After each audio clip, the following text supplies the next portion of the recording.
Salam, bertemu lagi kita semua. Selamat menikmati video kami. Mohon maaf jika kami ada salah. Semoga kita baik-baik saja. Salam. Sekarang masuk ke video. Karaeng Galesong. Tentu saja kemungkinan tidak asing di telinga kita terlebih bagi para orang-orang yang pernah mendengarnya.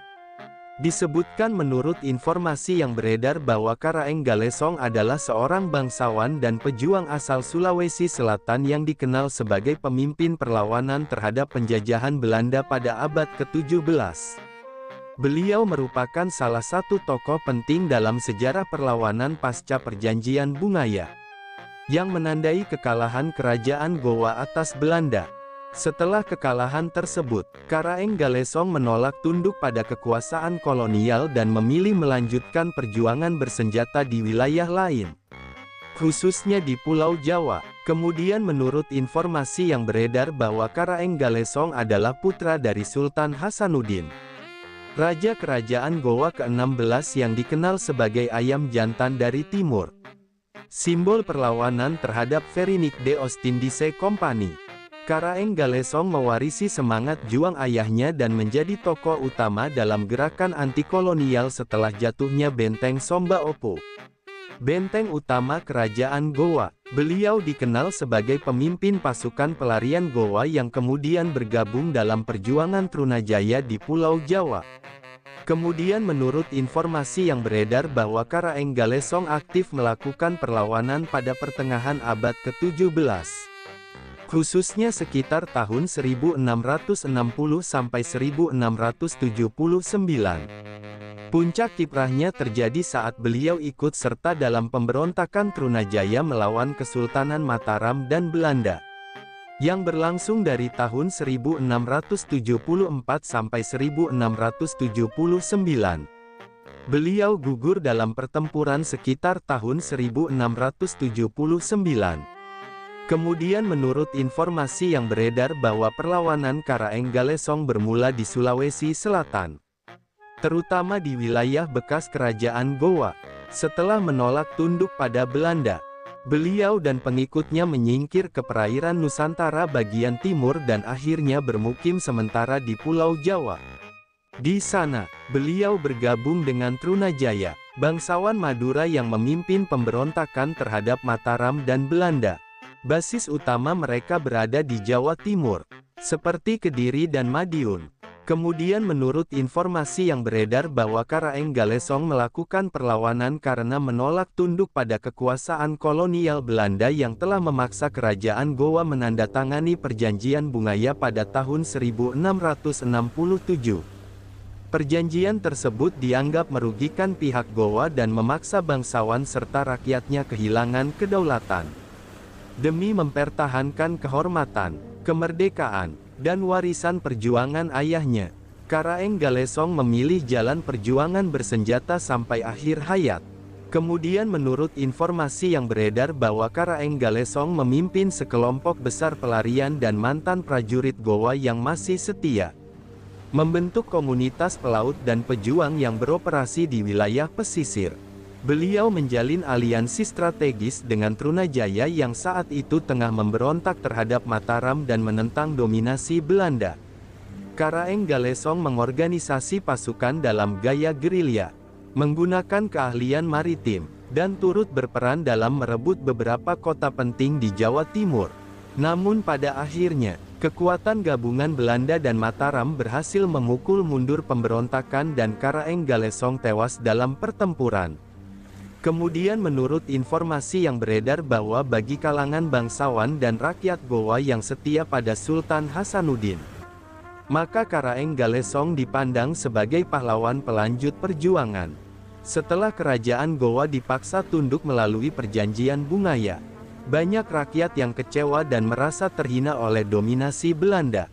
Karaeng Galesong menjadi simbol penolakan terhadap penghinaan itu. Beliau tidak hanya membela nama baik Gowa, tetapi juga berusaha membebaskan bangsanya dari ketergantungan terhadap kekuatan asing. Bagi mereka, hijrahnya Karaeng Galesong keluar Sulawesi adalah strategi untuk mencari medan perjuangan baru. Dan keputusannya bergabung dengan Trunajaya merupakan langkah berani untuk memperluas front perlawanan terhadap kekuasaan kolonial Belanda. Kemudian menurut informasi yang beredar bahwa bagi Kesultanan Mataram, terutama pada masa pemerintahan Sultan Amangkurat I dan Amangkurat II, keberadaan Karaeng Galesong cukup ambivalen. Pada awalnya, kehadirannya di Jawa bersama Trunajaya dipandang sebagai ancaman serius. Karaeng Galesong membantu Trunajaya merebut banyak kota penting, termasuk Kediri dan bahkan sempat menduduki Pleret, ibu kota Mataram. Hal ini menyebabkan kekacauan dan melemahkan kekuasaan Sultan.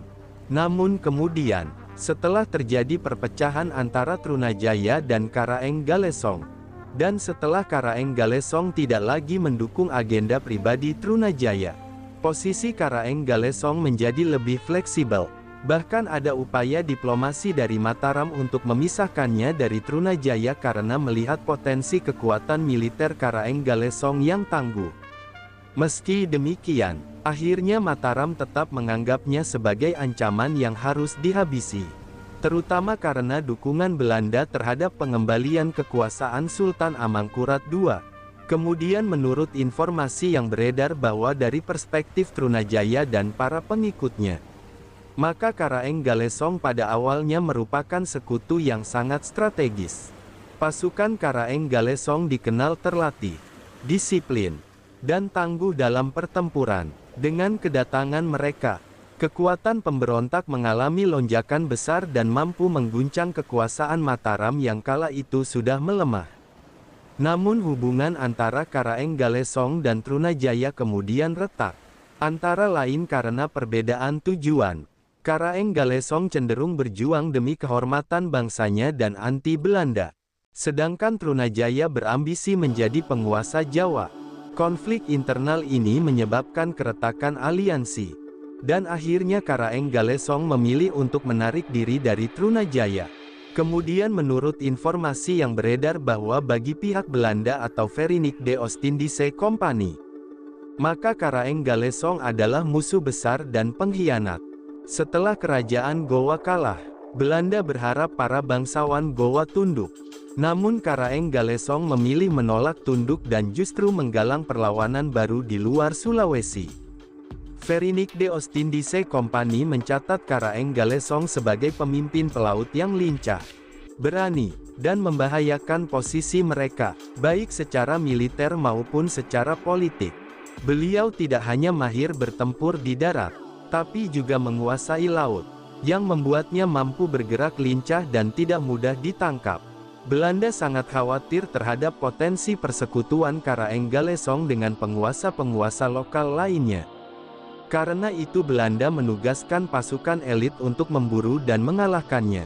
Kemudian menurut informasi yang beredar bahwa dari pandangan para sejarawan kontemporer, maka Karaeng Galesong dinilai sebagai tokoh transnasional Nusantara yang menunjukkan betapa terhubungnya perjuangan anti-kolonial di berbagai pulau di Indonesia. Beliau menunjukkan bahwa nasionalisme tidak harus lahir dari satu daerah saja, melainkan dapat menyatu karena kesamaan nasib dan semangat melawan penindasan asing.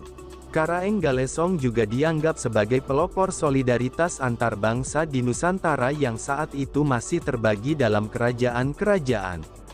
Beliau menyeberang dari Sulawesi ke Jawa bukan untuk menjajah, tetapi untuk memperkuat gerakan rakyat Jawa melawan kekuasaan asing dan feodalisme yang pro-kolonial.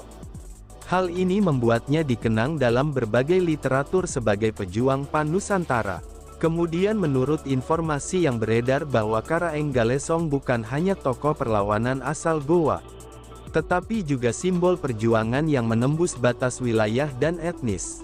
Beliau dikenang sebagai pejuang yang mengedepankan prinsip kehormatan, kemerdekaan, dan solidaritas antar kaum tertindas di masa penjajahan. Sumber referensi Google Chrome dan ChatGPT+.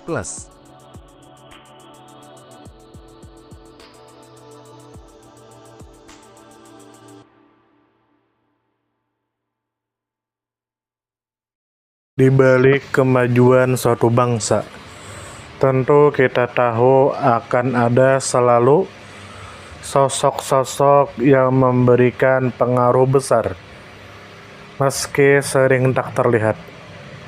Mereka bukan hanya terkenal karena jabatan, tetapi karena dedikasi dan ketulusan dalam bertindak.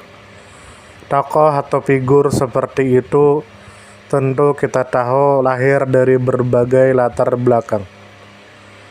Ada yang berasal dari desa kecil, dan ada pula yang tumbuh di tengah kota yang ramai.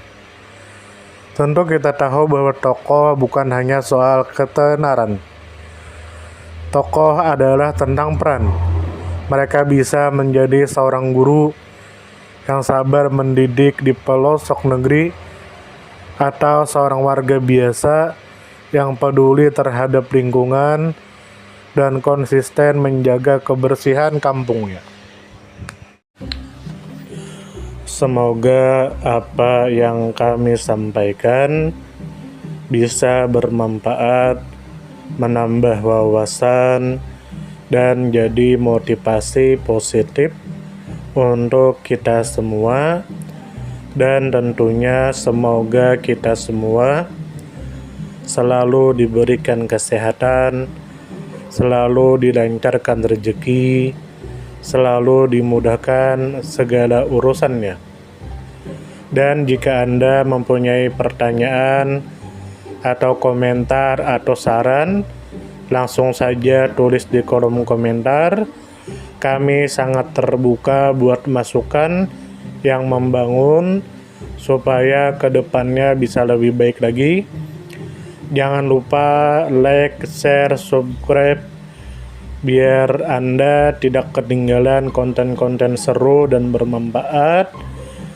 Tetap semangat, jaga kesehatan, dan terus jadi versi terbaik dari diri Anda. Sampai berjumpa di video selanjutnya. Salam hangat dari kami semua, dan selamat beraktivitas. Jika ada salah kata atau penyampaian yang kurang pas, itu murni kami pribadi yang salah. Terima kasih banyak, mohon maaf yang sebesar-besarnya. Semoga kita dan orang tua kita masuk surga, amin, salam damai.